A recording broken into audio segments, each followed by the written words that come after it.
Hi, this is Mathieu Frémaux, aka Fremox. I'm a French motion designer from motioncafe.com, and I'm really glad to introduce you one of my coolest tools called Moglyph FX.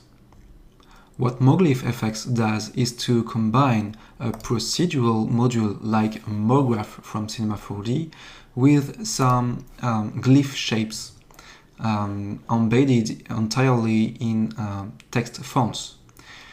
As you may know, glyph are vector shapes that can be handled by text layers, and you will be able to use After Effects native animators with it. But I've combined all of this with Mograph-like module with wheel effectors to simplify the workflow and to open up a whole new variety of effects. So before diving into the video overview of the whole tool, please check out the installation video that I've created exactly for this purpose. It's not that easy to install, so please check it out before anything else. And now we can go. So let's go ahead and get started. Within After Effects, if you have correctly installed my tool, you'll find it inside the window menu. Here I have already installed it in my After Effects layout, so here it is. As you can see, the Moglyph FX panel is divided in two different tabs, the Generate one and the Animate one. I will come to it a little bit later. In the Generate tab, which contains only greenish icons like this, because of the similarities with Cinema 4D, you'll find 5 buttons that will allow you to create 5 different cloners setups.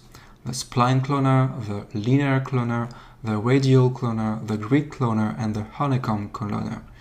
This is the place where you'll be able to pick up the glyph you want to clone as well. So this is why there is one big button here.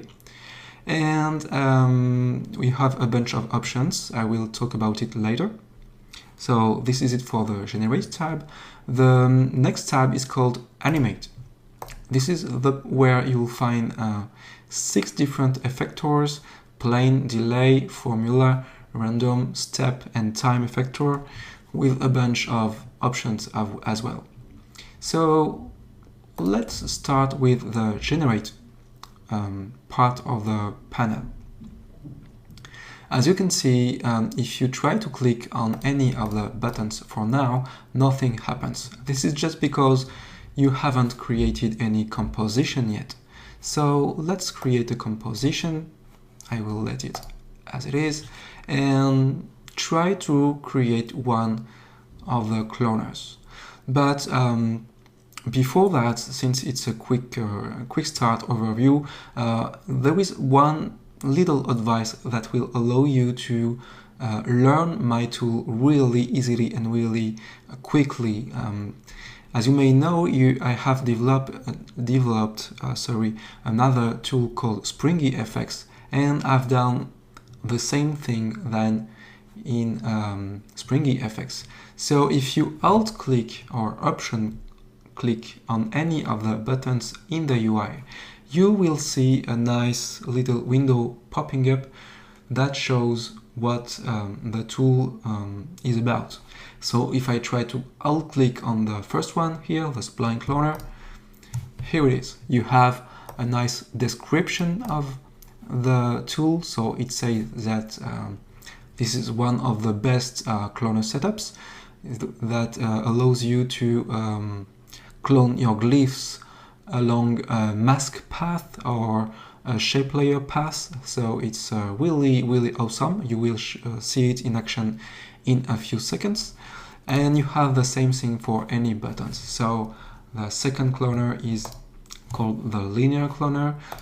In general, I've tried to do my best with the icon design, so you can easily guess what does each cloner setups.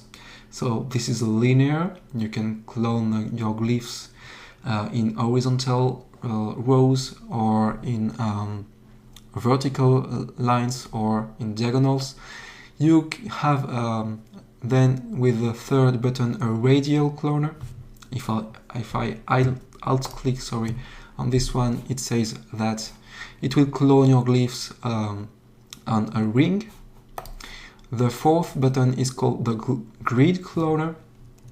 As its name and as its icon says, it's the best choice for cloning the glyphs in a grid like this, for instance.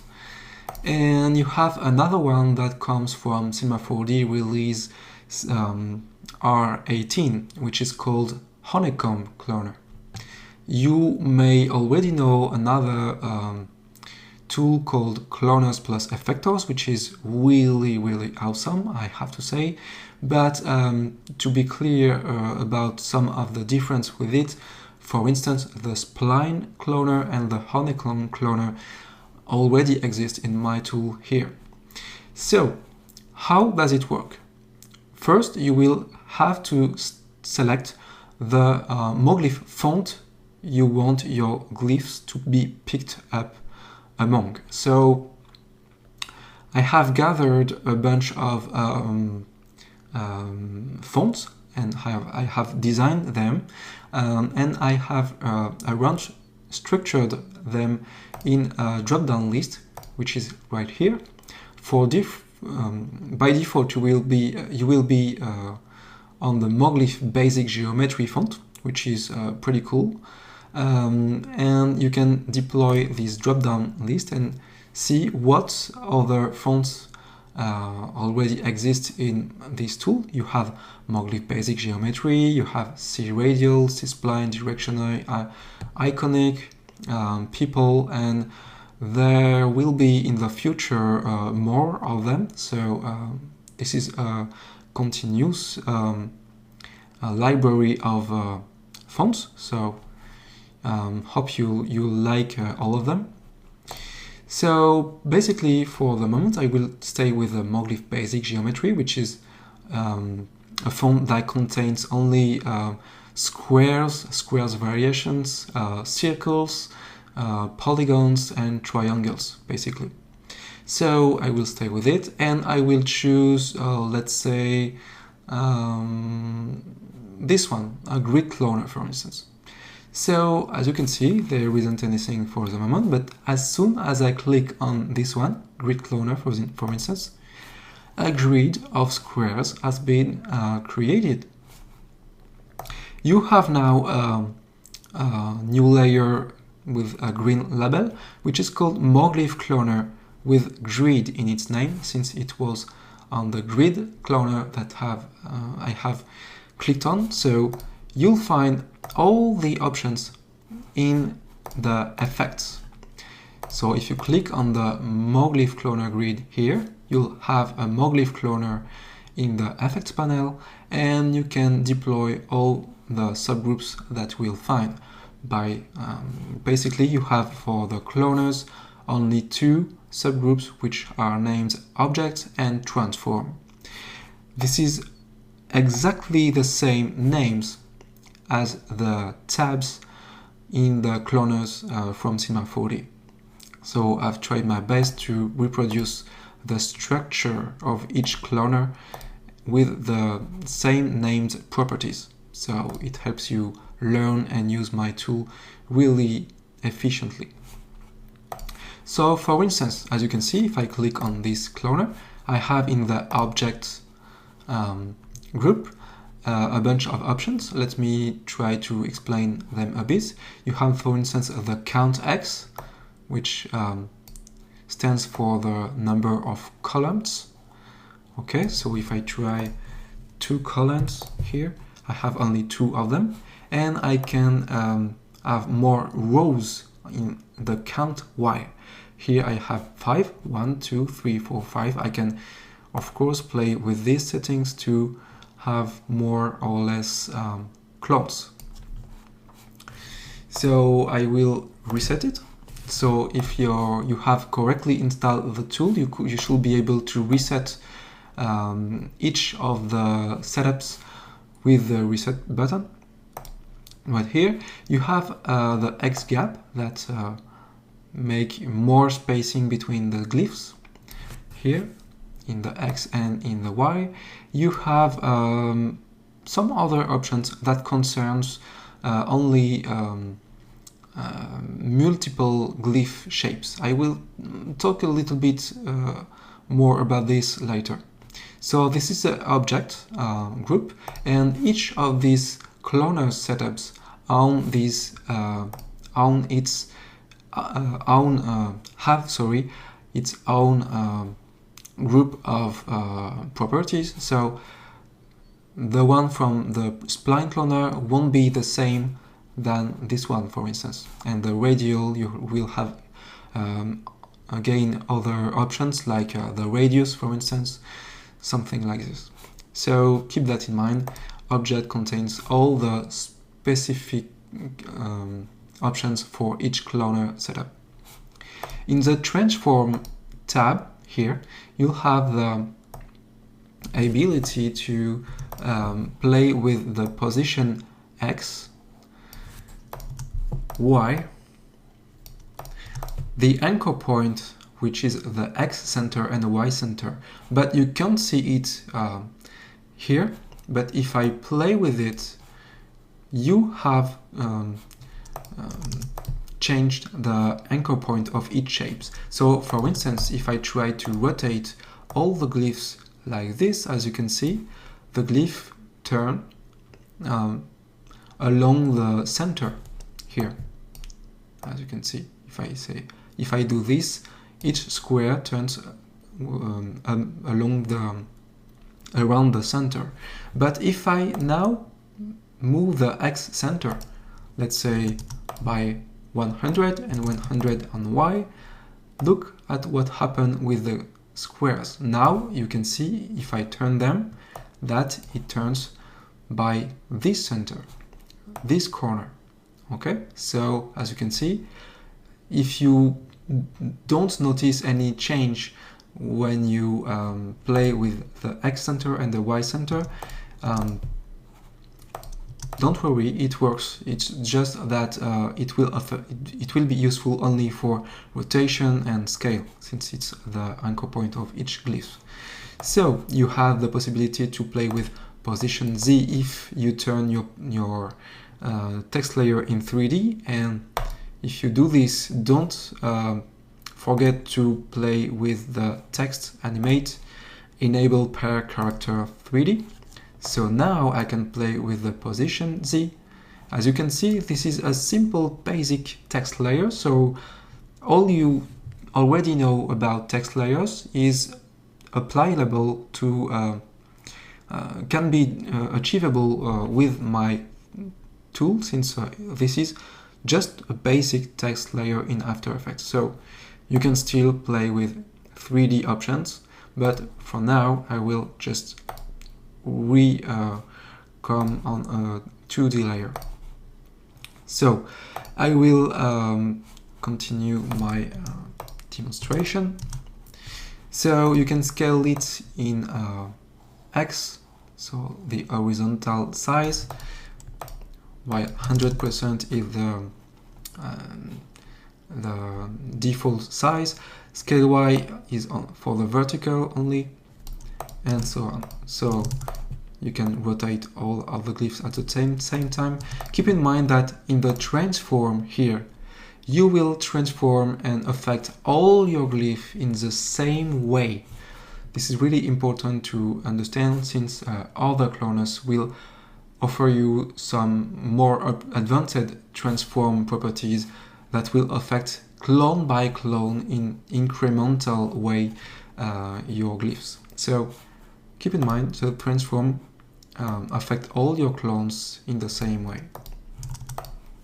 And you can play with the visibility, which is basically the opacity, like this. Okay, and you have the fill color, and the stroke color. By default, there isn't any stroke on the glyphs.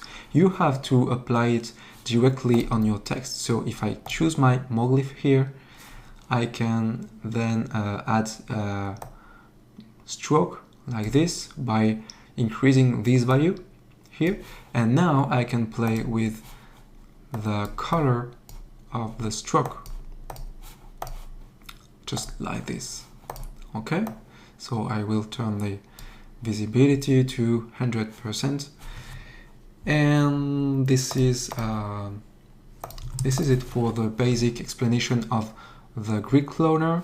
And I will explain a bit later how to change the glyph shape. Okay, so for the moment I will just demonstrate the other cloner setups. So I will, you can create more than one cloner inside a same composition. So if I deactivate the visibility of this one, I can leave it here, and I can now generate radial, for instance. And to show you how other fonts work, I will choose, for instance, for this one, another one. For instance, I will click on the people, okay, Moglyph people, which is a font really cool to create nice infographics with human beings. So I will choose Moglyph people and click on, for instance, the honeycomb cloner. So I click on it, and now, as you can see, you have your stroke thickness that is applied like the previous example. So you can easily put 0 pixel in this value, and now the stroke is leaving. So as you can see, by default, the Moglyph cloner honeycomb, if I delete it and redo it, so like this, I have a bunch of humans that have been cloned in a honeycomb grid, which is pretty cool to create various infographic data, or if you want the stars from the USA flag, for instance, you can use this honeycomb mode. And like previously, you can deploy the objects, and you can find some options to tweak the number of clones on the x-axis. This is a maximum, so 1, 2, 3, 4, 5, and this is a maximum here. And as you can notice the honeycomb offer an alternate grid, with even and odd number of glyph by rows. So the maximum count is here. So if I type 6 here on the max count on X, you have 1, 2, 3, 4, 5, 6 here. And I can do the same for the rows here on the Y. So if I do, let's say 3, I have only 3. Okay, I can do it with 16 and 9 to have a nice occupation of the video space like this. You have really a lot of clones right here, but it will handle quite nicely such a large amount of glyphs. It can dramatically slow down your machine if you try to animate them with the effectors that we will see a little bit later. But for now, just in order to design still elements, it's really easily to tweak and easily to update in the composition. So you have the count, and you have, let's say, I will do it like this. Okay, I can choose to switch from odd even to even odd like this. For instance, the order has been inverted. The count can't be changed, but it gives you an information of how many glyph you have, in this cloner setup, which could be useful if you want to, let's say, link some expressions to it or some sliders to it, whatever you want. And you can of course create, increase the gap on the x-axis like this, and increase or decrease the y gap like this. Okay, pretty easy to understand, pretty easy to set up. And just like before with the grid cloner, you can deploy the transform group, and now you can scale all the glyphs. Okay, if I want them smaller, I can do this. Okay, for instance, or bigger, I can make something like this, for instance. Okay, which is pretty nice. And I can rotate them, all of them at the same time, just like this. Okay, I can play with the visibility again and change its color and its stroke color. This is it for the honeycomb. Let's try another one with the radial cloner. Again, I can choose another font from the list.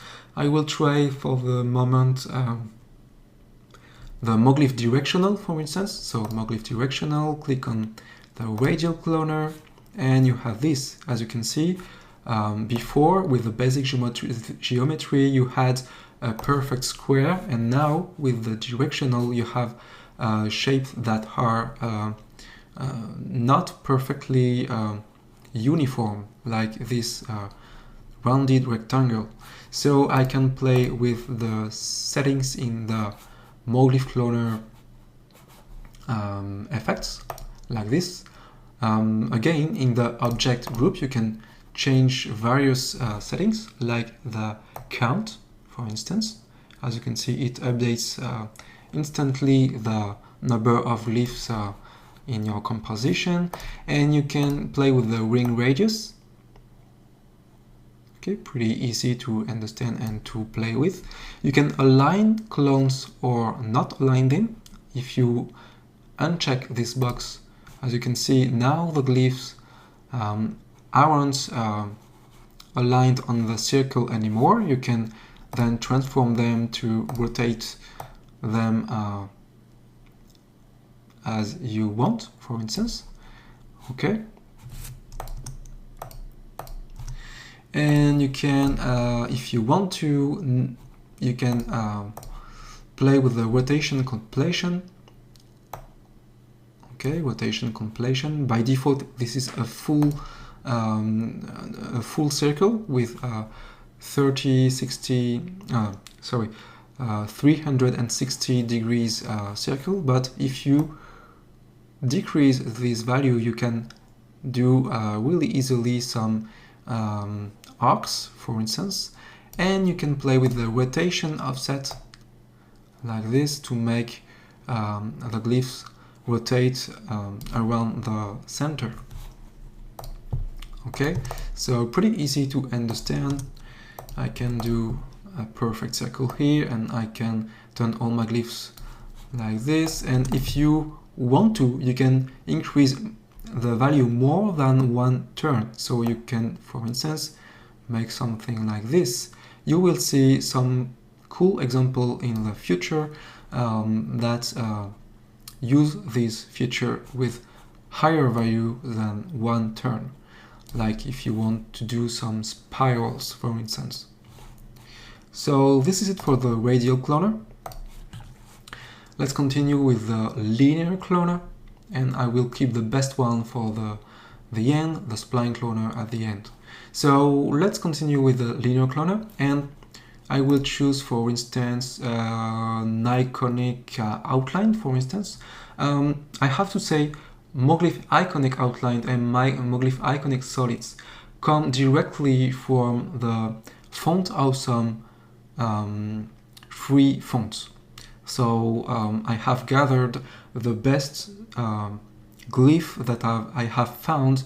I have found it in the Font Awesome set, and I have created a specific Moglyph font with them. So pretty cool. We will find it in a solid version and in a stroke outline version. So I will click on this one, outline for the moment, and I will click on the linear cloner.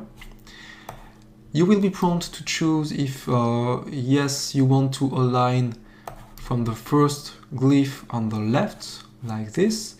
If yes, you have to click on yes, but if you want to center from the middle glyph, you have to click on no. It really depends on what you are searching to achieve. So for the moment, I will press yes, and as you can see, now I have the very first glyph, which is here, and the other one that will follow like this. So as you can see, by default, the first glyph that you have with the Moglyph iconic outline is a nice heart shape.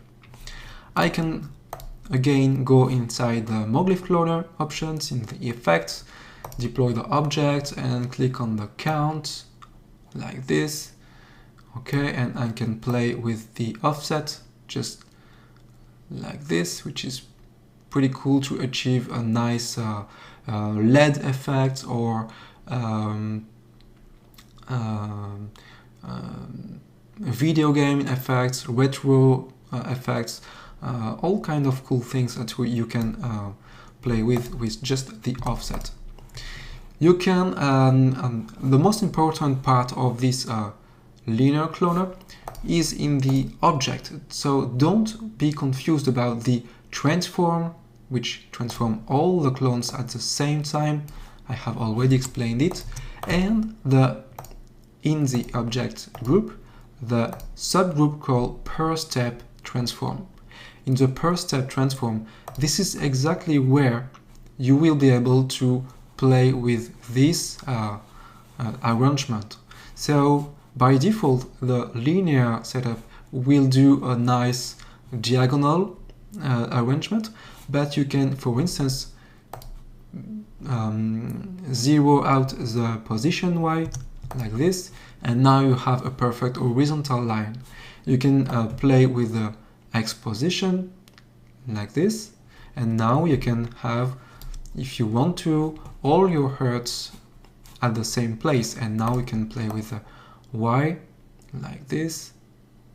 Okay, this is really up to you, but it's really nice to be able to play with it. It's exactly the same way that you transform your clones in Cinema 4D in the linear cloner.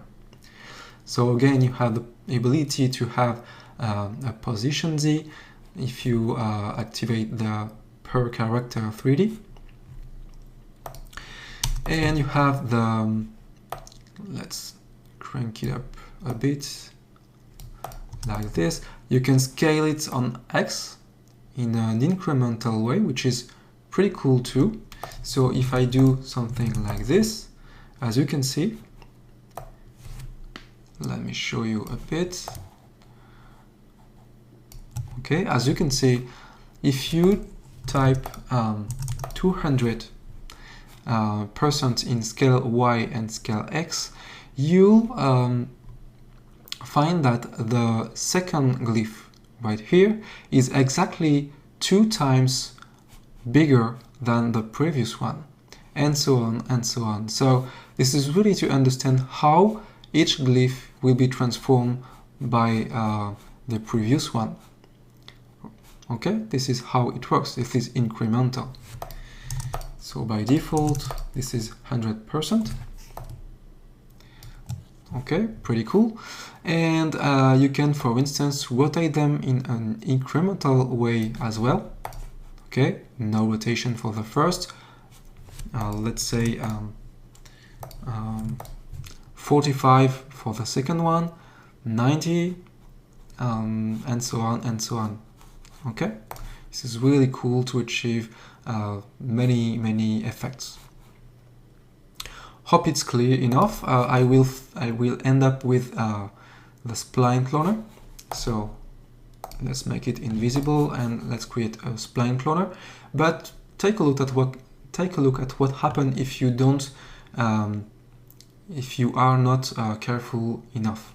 So I will choose, for instance, a basic geometry again. I will click on this one and boom, This is the message that arrives. This is just because you have, in order to use the spline cloner, you have to select first a layer that contains at least one Bezier path.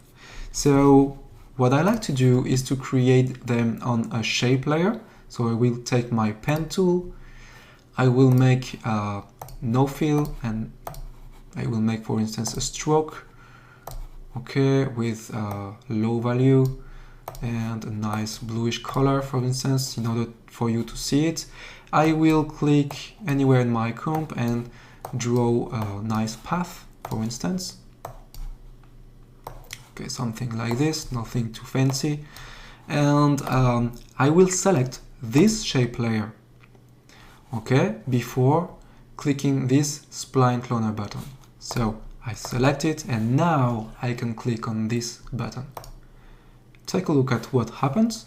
So as you can see, my square glyph has been cloned along the path of my shape layer, which is really, really cool. So again, if I want my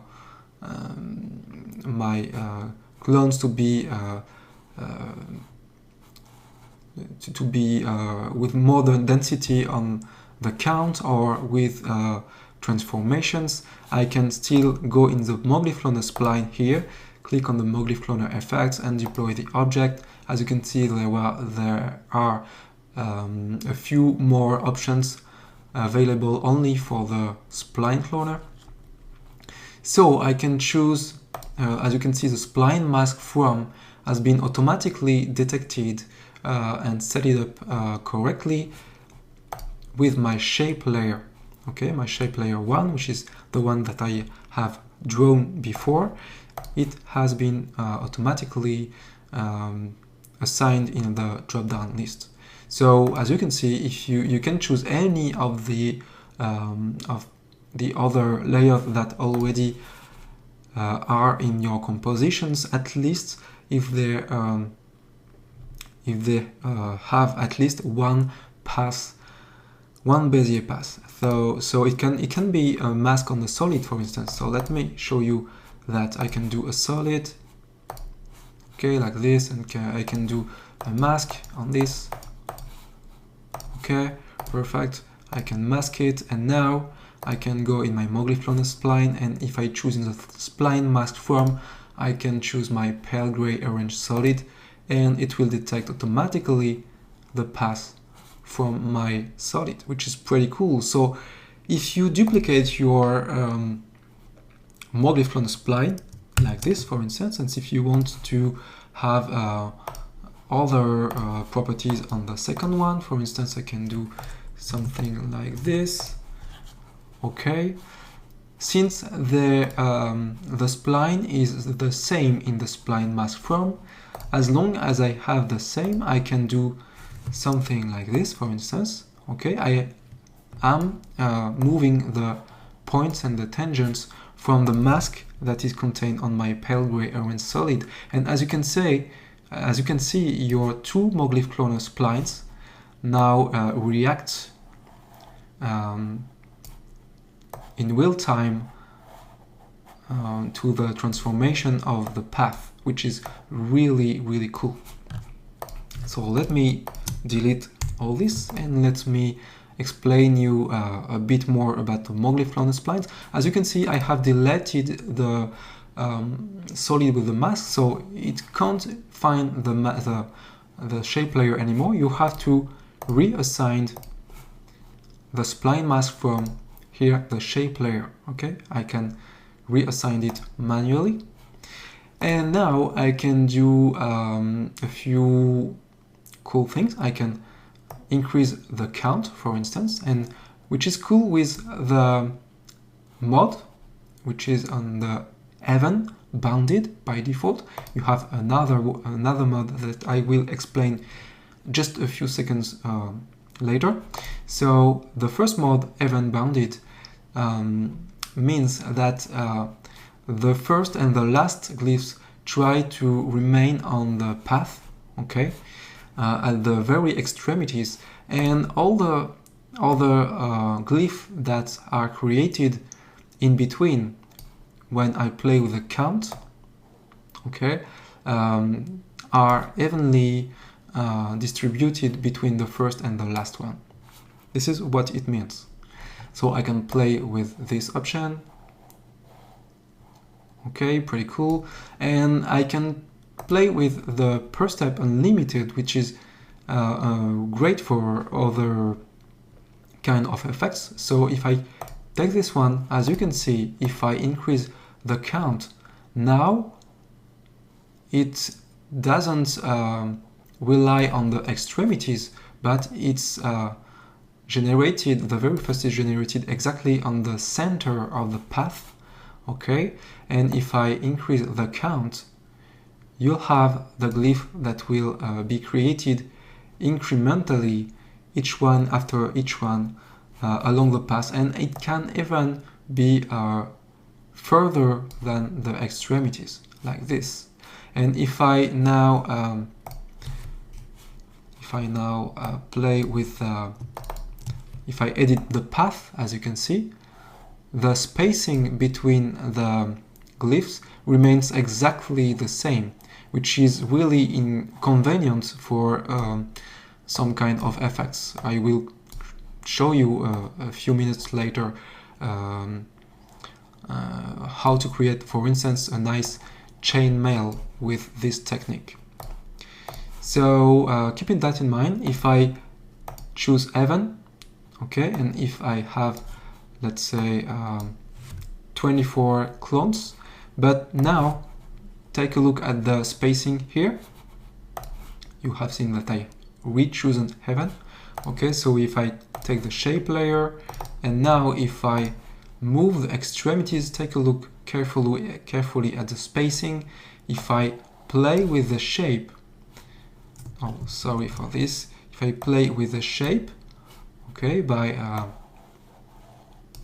doing such a thing, as you can see, since each clones are bound to its extremities, the clones try to be aligned evenly in the path, so the spacing is affected. So keep that in mind if you have to do a chain, for instance, or a necklace or such kind of things. You can't have a spacing that is moving like this. So you could prefer the per step unlimited way to do it, like this.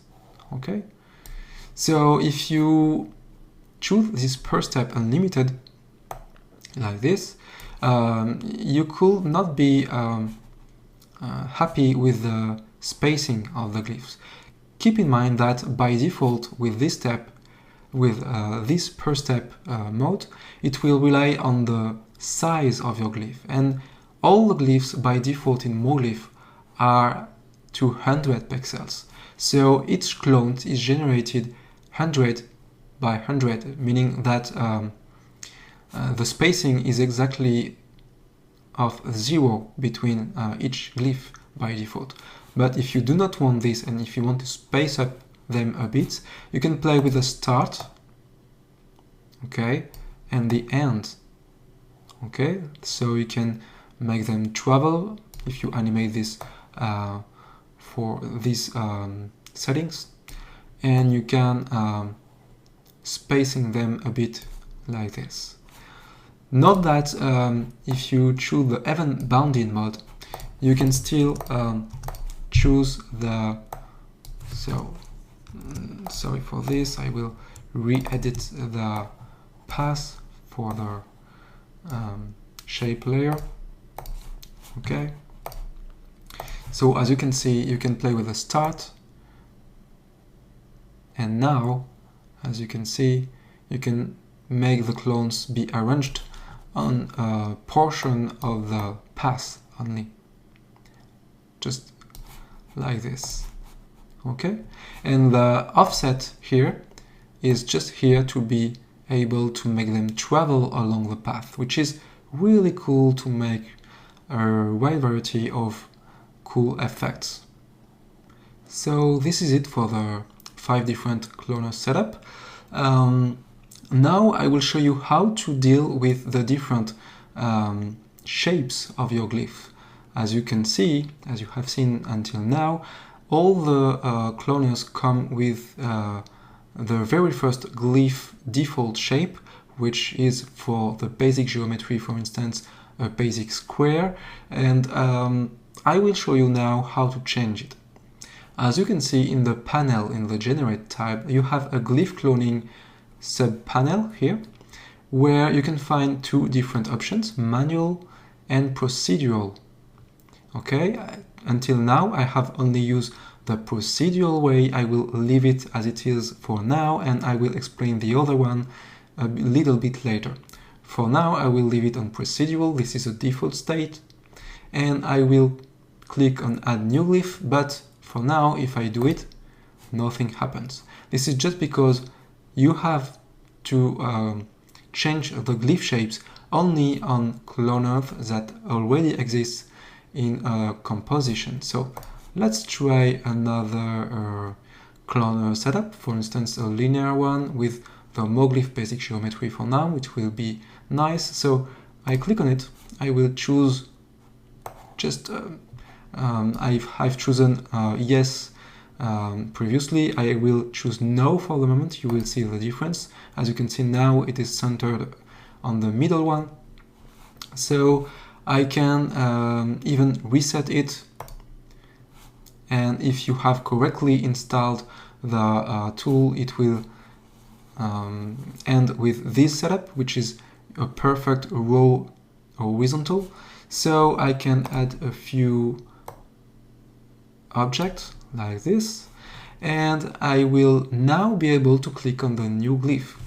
If I alt click on this button, you will see a huge panel that will show a lot of informations, but I strongly advise you to read all this if you have any problem with the different modes.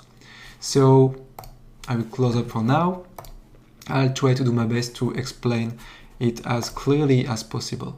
So if I click on my cloner, and be careful since I will redo it, let's be careful to it. So if I click on this, I click on no, as you can see my cloner has been automatically deselected. Okay, so if I click on add new glyph, again no cloner layer has been selected. So you have to manually click on the cloner, and then you can click on the add new glyph panel. So if I click on it, so I've chosen the Moglyph basic geometry, it's important for now. So if I click on add new glyph, a nice glyph panels with exactly 100 shapes has been created, and now I can go over any of the glyphs. As you can see it really clearly when I move my cursor over each of them. And if I have the cloner selected, let's check it out here in the effect panel. I have only the Moglyph cloner effect, but if now I choose, let's say, this nice cross like this, look at what happens. Now a new effect called Glyph 1 has been created, and now if I play with this option, I have the possibility to offset the value of these glyphs. So if I go over the cross, as you can see, this is a glyph number 38. You can see a little label next to each glyph, so 38 for this one. So if I type 38, I retrieve my cross, okay, which is pretty cool. And the cool thing is that if I close the glyph panel, I can still play with this slider to change the shape. So if I do something like this, I have entirely changed the shape from my glyph panel without even having opened it. So I will redo my 38 value, and now if I reopen up this add new glyph panel. Okay, again, I can add as much glyph as I want inside the same cloner, which is pretty cool. So if I have chosen a cross like this for the moment, I can, for instance, choose a nice cross inside a circle like this. And now, as you can see, I have both the glyph shapes that I have chosen, and I can even add another one like this, for instance. And this is it for now. I have added 3 different shapes, this one, and this one, in a specific order.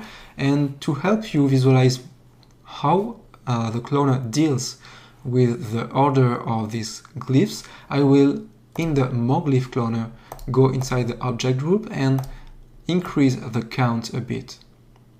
So I have 3 different glyphs, glyph 1, glyph 2, glyph 3. The glyph 1 this is just the cross glyph. The glyph 2 is the circle with the black cross, and the glyph 3 stands for the hold square. Okay, I can still change them as I want, just by playing with the different sliders, but I will leave it for now. Okay, and as you can see, each cloner will work exactly the same for the multiple shapes clones. So in the Moglyph cloner, whichever kind of cloner it is, you'll always find an option that is called clones, and which is basically a simple drop-down list with only 2 options: iterate and randomize. This is exactly the same than in Cinema 4D's Mograph module. So by default, you will end up with iterate clones. So what it means is, in the exact order that your sliders appears here, 1, 2, 3, you will retrieve each of these glyph shapes in the exact same order again and again in a cycle. So it will iterate through your list of glyphs, and it will copy it each time. So for instance, I have 3 glyphs, so I can, for instance, add 15 glyphs, so that I can have 1, 2, 3, 1, 2, 3, 1, 2, 3, 1, 2, 3, and 1, 2, 3. I have 5 times my whole cycle of 3 glyphs, which is pretty cool. But what if I want to clone them in a random way? So I can, for instance, this is really simple to do. You just have to select the second option, which is called randomize. So if I do it, okay, now I have randomized the order of my glyphs, and I can now play with the seeds. So if I change the seed, as you can see, the clones are being generated in a really different way. It tries to randomize the order of each clones to have a uniform and iterative way of duplicating your shape. So it's pretty cool. You can randomize all your clones really easily with this option, but I will redo the iterate function, and I will explain you how you can change the order of glyphs. Well, it simply has to do with the order of glyphs. So if I do this, as you can see, now this is the circle with the cross. That is the very first shape. The second shape will be this one, and the third shape will be this one. So keep that in mind. It's important to have in mind if you have to play with different order. So this is it. It's really simple. So I can do really cool things with just this procedural add new glyph principle. So let me show you a really quick example. For instance, I will create a chain with just the pen tool, I can do a nice shape layer, for instance, or it could be a mask on a solid. You have seen that previously. Okay, I will just remove the stroke. I will leave it to 0. I don't need it. Okay, I will click on the shape layer to select the spline, and I will choose in the drop-down list the Moglyph C Spline font, which is really cool and which is really specific to the Spline cloner. Just keep in mind that the Moglyph C radial is, of course, specific to the radial cloner. I will show you a bunch of examples with it later, but for now I will leave it with the C spline. If you see a big uppercase C underscore in the font name, this is because it is specific to one specific cloner type. Okay, so the Moglyph C spline is specific to the Spline cloner. I will choose it, and now if I click on Spline cloner, okay, I will end up with a Chainmail like this, which is pretty cool. And if I click on the cloner to select it, I can now go in the Add New Glyph, and I can choose belong these awesome designs that I have created and gathered myself. So I will choose, for example, this nice, let's say this Chainmail 1, okay, and this Chainmail 2, which is exactly the second part of the chain. As you can see it in transparency. This one goes with this one, this one goes with this one, this one goes with this one, and so on and so on. This one goes with this one. Some of them need some tweakings, but I've tried to do my best to make it as logical as possible. So I have created one first glyph by clicking one time on it, and I will click on this one as well to have two glyphs just here. I can close my panel, and now I can play with the cloner splines effects, go in the object group, add more clones, just like this. And since it's a chain, all parts should be rigid and couldn't in the reality be separated from each other. So if I, for instance, leave at the mode on event bounded, it won't be the best choice for such a thing. So if I play with the shape layer, for instance, and if I edit the path like this, and if I make a line really big like this, as you can see, the spacing between the different parts doesn't work anymore. So this is why in this particular case you shouldn't use the event bounded mode, but you should use a per step and limited mode instead. So if I click on it, as you can see, by default the parts are two spaced from each other. But if I now play with the end option like this, I will decrease this value and I will increase the start. Okay, just like this, until having all the male chain touching each other. So let's say something like this. Okay, perfect. This is what I wanted. Okay, now if I edit the path like this, okay, the chain will be still natural and really realistic. So this is how a chain should behave. Okay, it's really really cool. So if I can make a drone shape really large like this, okay, and the chain still is attached in a natural way. So this is really cool.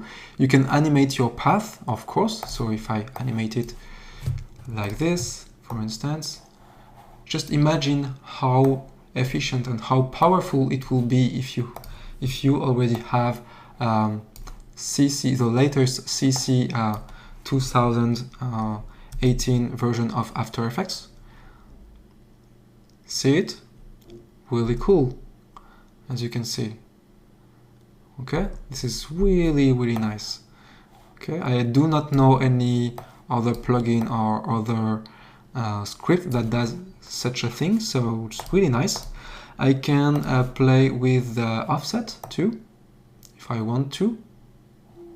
And as you can see, it makes the chain travel along the path. So I can do it like this.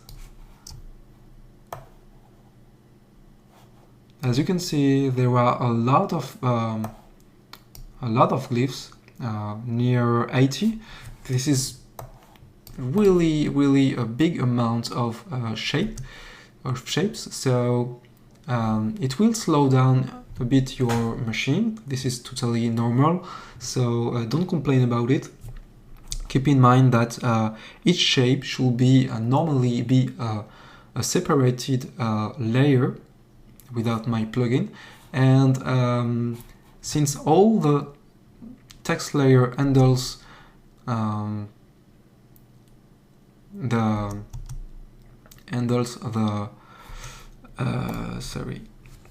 this itself, it's really powerful feature. Regarding the rendering time, it's normal, so it will be slow if you have a lot of glyph clones on your shapes, and this is normal, keep that in mind. Okay, but it's really cool. Take a look at this. Okay, really nice. So this is it for dealing with the different shape options.